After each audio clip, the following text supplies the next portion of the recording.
Hi Tricia, I was just wondering what's going on with this relationship situation she's in at the moment. Um,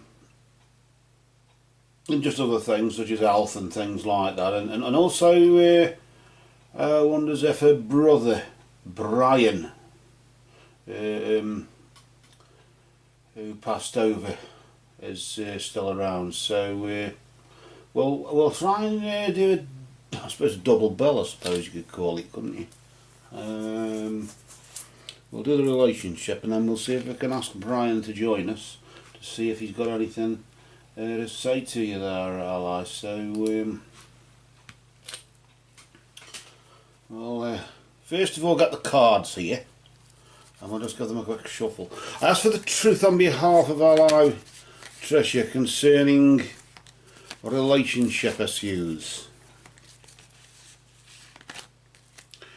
And ask this in the name of truth, right conduct, peace, love and non-violence. Blessed be to the truth always. And we just cut the cards like so, and we'll place the deck just to the side here. We'll deal out 3 cards for the past, the present and the future. In this particular case it's the recent past, the present and the immediate future. So the recent past, as you would say, and the immediate future, they are about a moon phase either side of one another, aren't they? For example, the first one is a moon phase behind, so that's the recent past. So that would establish what's been going on here, won't it? So we'll just pull that card out and we'll just flip the card over nice and slowly, and then we'll establish what's recently been going on in this relationship of yours.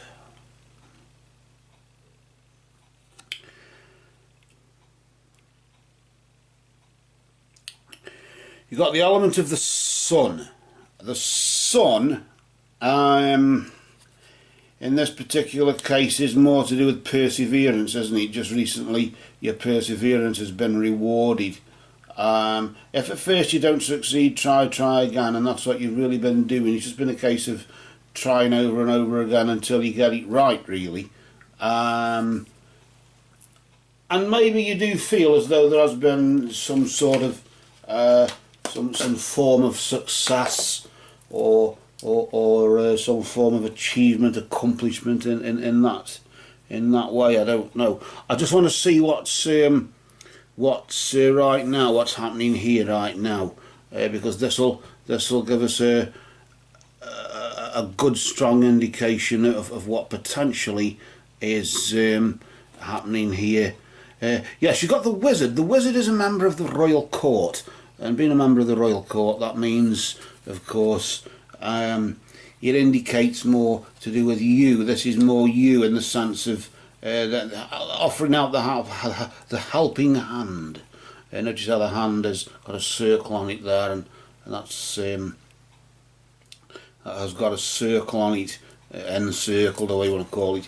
It's just indicating really that maybe you are right now just offering a helping hand to others, maybe others who've been in your situation, in your situation that you once were in, and if you haven't started a support group, then maybe now's a good time to do it. But just assisting others and using your abilities to aid others, the abilities that you no doubt acquired through the learning and what you've experienced, using it to aid others and help others to maybe get through their situation with a past relationship in a similar sort of way that you did, which is highly commendable of you. Let's just see what though the immediate future has to offer for relationships. is this just going to be a continual pattern that you keep attracting negativity towards yourself? The wizard is in the darkness, but then he provides light in the darkness, doesn't he? And perseverance is in the darkness, but the sun shines in the darkness, of course, in the darkness of space. Let's just flip this, the immediate future. And this card, a bit touch of darkness, another member of the royal court, the Harlequin. Just indicating really the mask of the Harlequin, just indicating that true feelings are going to be masked between now and this time next month. Just indicating really that whatever feelings you have got for somebody right now, maybe you may be just a bit afraid of expressing those feelings. Maybe you're more interested in, maybe a lot, but maybe you're more interested in helping others, or right now, of course. And this sort of lends itself to that idea where you're prepared to sort of not let your true feelings be known to anyone. You're not prepared to commit yourself between now and this time next month, between now and around about, say, the 5th of November, or whatever, as you would say. You're not prepared to commit yourself to anybody just yet. And if you have got any feelings, you're not prepared to express them. You'll mask them, cover them up, just in case things go wrong again, which is understandable, really, given the prevailing circumstances that one found oneself in prior to. With that, for now, these cards have spoken. And of course, with that, we're going to now have a word with Brian, aren't we, to see if Brian has anything he wants to say, your brother there. So we'll just place these cards under the deck, like so, and we'll just pop them to the side there. We can clear them down later on. I can do that in my own time when we just got a bit of quiet there. We'll just grab these mediumship cards for this, and we'll just give them a quick shuffle. And as we shuffle them, we just say, Spirit of Brian, we ask for your presence. Commune with us, Brian, through these cards and move among us. Spirit of Brian, we ask for your presence. Commune with us, Brian, through these cards and move among us. Spirit of Brian, we ask for your presence. Commune with us, Brian, through these cards and move among us. And if you have a message there now for Ally, then I wonder if you could now share as we cut the deck and we proclaim, Blessed be to Brian and all absent friends, and we place the top underneath there. Was that the underneath on top? I don't know. We'll just now, as we just move the decks to the side here, first of all, we welcome you, Brian, to our sitting. We welcome you. We thank you for your energy. We thank you for your time. We thank you for your love and the message that you've brought for your sister Ally there. I want to now deal out 3 cards initially just to see what's going on. Each card has a pre-written message on it. And by doing 3, I'd sort of work, my theory is that it's beginning, middle and end of statement. But if any other cards, if we feel any other cards coming out, then Brian will no doubt pass ahead until we'll just feel that the urge to do it, and maybe that could be just a wink from where Brian is at the moment in the Summerlands. Let's just see though what the first message is, or the first thing Brian wants to say. So the floor is yours, Brian. We give you the floor there, as you would say, and it's now your time with Ally. As you see there, notice the card. You are never alone. You are never alone. I always tend to, I don't like this card somehow, just to picture how it's positioned and everything. But notice there that it's a lighthouse, isn't it? Notice the word never as in italics, as if to say you are never alone. And it's this idea that, of course, that even though, Ally, you might not be able to see me clearly when times are hard because of things, because of black clouds that hang over you or whatever, nevertheless you'll still see my light through the clouds. and you'll know that I'm still here.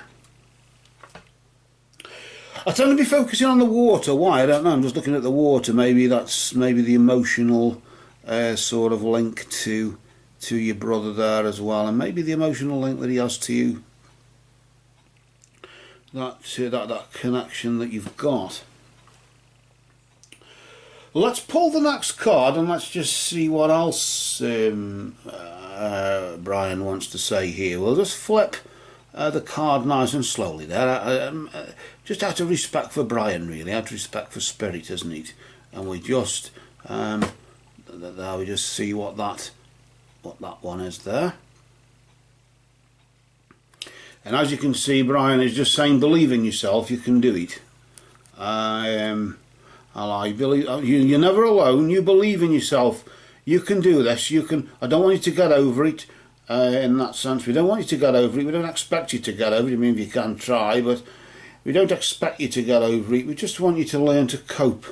Just a bit. I'm here just to say, I'm here to help you cope. And my light there, you can just see it on the edge there. Just move the card too far, Brian's light just disappears. So just move it there, just so we can see Brian's little lighthouse there. And just saying, you're never alone now. I'm always there. And be of good cheer. Believe in yourself. Reach for the clouds, because you know where. When you reach up, you know. From a metaphorical point of view, of course, when you're reaching up to a higher level, of course, I'm there too, on a higher plane of existence. But of course, you have to reach to a higher level of maybe understanding and maybe awareness. And then once you realise that, maybe you'll realise that no, you're not alone. You're never alone, are you? And once you can do that, you're able to move on, because once you can accept that I went over the waterfall, and instead of swimming against it, I just went with it and let myself go. I didn't have to defend myself against it anymore. And in the same way, once you realise that you don't have to do that neither, you can just not have to defend yourself against it neither. You can get on with the rest of your life, because once you know. It's out of the way, isn't it? It's a problem dealt with. I just want to move this card here over, just flip it over nice and slow there. And he's just saying to you there, sis. I don't know why he's saying sis, I just hear the word sis. He's just saying, now I have no more, now I have no pain. I want you to believe in yourself. You can do this, you can cope. You're never alone. I just want you to know, though, sis, that no, I have no pain. I don't know if he was ill or what, I don't know. I don't know if that's referring to physical pain or inner pain or emotional pain, I don't know. But he's just saying, no, I have no pain. And that's the main thing, isn't it, Brian? Knowing that you're not suffering. In that sense, it's the Om Mani Padme Hum, isn't it? May all beings be happy. May all beings be free from suffering. I do sense as though one more card wants to come out here. Only one though. Sometimes you end up with half a dozen if it gets really ridiculous. Well, not ridiculous, but you know what I mean. In this particular case, I just sense that one is just pushing itself out. Maybe this isn't a significant overview or something of that nature. Let's just see there. Oh, look at that, it's the same as what's on the reverse there, look, isn't it? That's the reverse, and that's the same. And he's just saying there that the stairways to heaven thing there. He's just saying you have nothing to feel guilty about, sis. This is the thing, isn't it? You're probably blaming yourself. Is there anything I could have done? Could I have called an ambulance? Could I have called a doctor? Could I have got him help earlier, or whatever the benefit of hindsight is a wonderful thing, isn't it, Brian? But he just says you've got nothing to feel guilty about. Believe in yourself. You can do this. You can cope with this. I'm in no more pain. I'm in no pain, and you've just got. I'm not in any pain anymore now, and you've just got to just try and accept now, sis, that that this is this is it. I've gone up the stairways to heaven, literally in that sense, and that I'm free, aren't I? I'm free, but either way, I just want you to know that you're never alone, and you've got nothing to feel guilty about. This is nobody's fault. It's just things happen on the earth plane, and we're all susceptible to the earth plane, aren't we? What happens? I suppose to some degree we're all susceptible to what other ignorant people can do as well, either deliberately or inadvertently. But either way, now I'm on the spiritual plane. I'm on the spiritual plane, but because I'm on the spiritual plane, it doesn't mean I'm not there. It just means I'm not there physically. That's all it means. So with that, we're going to get Brian's cards, if you don't mind now, Brian. We're going to get your cards. I want to thank you for that message. That was very, very insightful, and I suppose reassuring as well, isn't it? They always seem to be reassuring. Let's just get the cards, and we'll just make a small pile, and we'll just rotate that little pile over, and we will just pop it there, like that, just nice and neatly there. And then we'll get the rest of the deck, and as we do, we just say, love is the law, love is the bond. Merry did we meet, merry do we part. And Brian, merry may we meet again. And as we say that, we just place the rest of the deck on top of Brian's cards, and as we do, we lay Brian to rest. And we close our eyes and we visualise a door wide open with a bright light through it, shining through it. And as the bright light shines through the door, we then visualise it, we imagine the door closing slowly and the light gradually fading, till we can just see it through the crack in the door, and then the door closes completely and the light goes out. We can just see the door now. Now we open our eyes and we return back to this dark, cruel, harsh world that we must draw our own breath in pain to tell our own story. But until then, the rest is silence.